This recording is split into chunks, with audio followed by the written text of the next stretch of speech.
નમસ્કાર, રુજુ સેવાશ્રમ નેચર કેરમાં આપ સૌનું સ્વાગત છે. શું નામ છે આપનું? પ્રેમજીભાઈ મેરવી.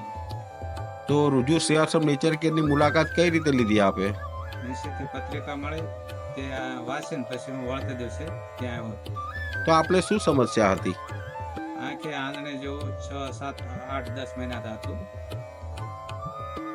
અને બીજે બતાવ્યું ત્યાં બધે એવું કહેતા હતા કે ભાઈ શેકો મુકાવવો પડશે.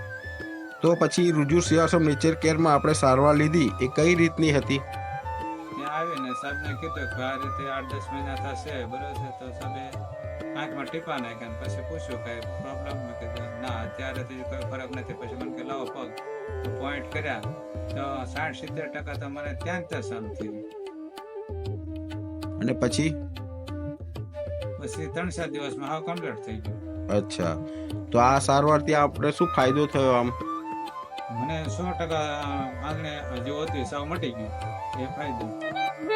તો આ ચમત્કારિક ફાયદો થશે એવો તમને ખ્યાલ હતો, અંદાજ? અને કદી એવો વિષય નહોતો કે એટલી વાર ટાઈમમાં સારું હાવ થઈ જશે. અચ્છા, તો તમને આજે ફાયદો થયો તો એ બાબતમાં આપ લોકોને શું સંદેશ આપવા માંગો છો? એકવાર તો જરૂર સાહેબને આ મુલાકાત લેવાની છે, બરોબર છે. મુલાકાત લેશો એટલે તમને જે છે બધું સોલ્યુશન આવી જશે. ઓકે.